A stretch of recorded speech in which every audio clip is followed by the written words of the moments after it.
mwiriwe canke mwaramutse kuri wese bari nahatumbereye ndabaye ikaze cyane kuri uno munsi kuri no chaîne yanje Apple Business. Amazina yanje nitwa Apollinaire Nikampaye. Uno munsi abangiye gusangira namwe ibintu bikomeye. Burya hari igihe mwibaza muti kubera ikije abantu batanyuba, kubera ikije ntubashwe, kubera iki abantu je mu kibano batanyemera, kubera ikaho ngendera atacubahiro bamwe. Ariko uno munsi ngiye kukwereka mbe waruzi ko hariho ibituma batakubaha kandi bikava kuri wewe. Ni muri no video ndabahaye karibu.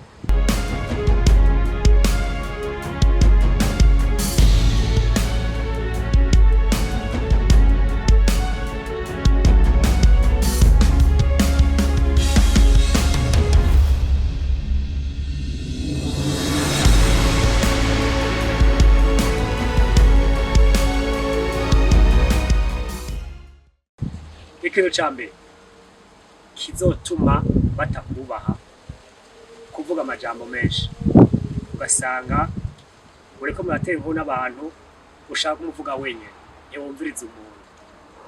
Inkuru yose bazanye urayizi ku kintu, ico bavuze cyose wagitarukiyeko. Baravuze bati hariya hagwa imvura nyinshi ngo wanguzanya ntavyumvise, ureka ndababwira ivyo kajako. Bahinduye ati burya rero hariya imoto zazimvye ziziguma amahera menshi ngo ivyo rero nivyo narinzi rero. Bohenge n'abamakuru yose bohenge n'abamakuru yose uko bimeze. So iyo ukaburagiye kuyindi nkuru bavuze bati hariya hanye muri Burkina Faso bariko barakorera byo kwiteza imbere bimeze neza ngo yo ngo ivyo rero navyumvise kuri RFI ngo babivuze. Bohenge ndababwira inkuru zose ugasanga zose urazizi ntaco utazi byose. Mbere nuwarabizanye kugira bisigura ugaca namusumvya ugwamo no kubivuga bigatuma ikiyago cagira kiboneke gica gitosekana.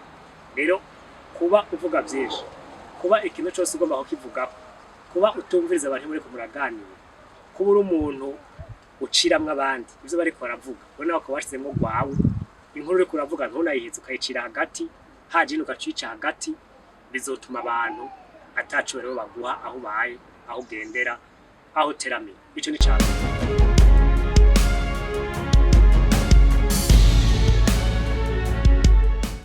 icya kabiri gituma abantu batubaha umuntu, manque de vision, kutagira imbono yakazoza, kutagira icerekezo werekeza ko mu buzima bwawe.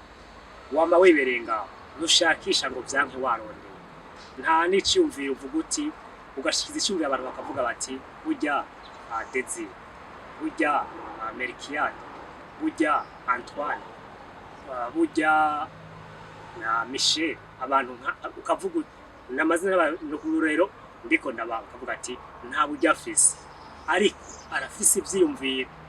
Uwo mushaka kumufasha arafise aho yoshika canke aragerageza bikanga, biboneka yuko uwo mu bahafi hari ico yoshobora gukora kimeze neza. Rero umuntu atagira icyumviro cyakazoza, atagira icerekezo ciwe, atagira imigambi ariko arapanga, yama yibereye uko nyene. Nimba ari gukonsoma arakonsoma, nimba ari imwirigara nimwirigara, mugabo iwe ararindiriye nyene ko azosezera isi, ararindiriye ko azogera igihe nyene akava ku isi. Mugabo ntarindiriye kuzokora ikintu basi ngo abiyiwe azogira ico abasigiye canke nyene yiteze imbere na buke buke. Wewe utagira icerekezo mu buzima bw'iwanje wiwawe, utagira ahantu ugana, utavuga uti ndiko njaha mu myaka nifuza kubangeza, ndiko nkora ikindabe cyo covamo, wewe uzomenye neza yuko kuronka icubahiro bizohogora aho baye canke aho teramira. Ivyo byose bishira kukubera intambara. Rero gerageza uko bishoboka kose ugire imbono yakazoza, ico kinzogenda neza.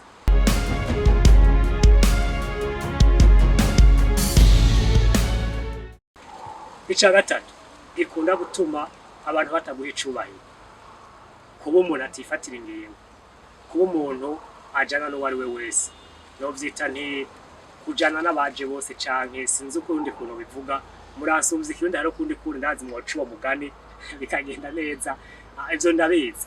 Ariko ugasanga umuntu ni n'umuntu nk'ubu haje hakaza nk'umuntu ati Apollinaire tujane mu Kamenge poki tugende, hakaza uwundi Apoline tujane mu Kanyosha tugende, Apoline uno munsi ndaje kuraba muhira saa 5 ingo, ukaba umuntu umenga nta programme afise ziwe, hari uragenda abantu bagutoye umwanya wose bashatse, agukeneye aragutoye, bakavuga bati turazi neza ko Apoline umwanya wose wo mushaka uca umutora araboneka, nta nica bari karakora ntugire ingorane, bakamenya ko wewe bagutwara aho bashatse ku mwanya bashatse, bahakomerana umwanya wanyene bigombeye, ico gihe uzomenye ko atacubahiro bazoguha.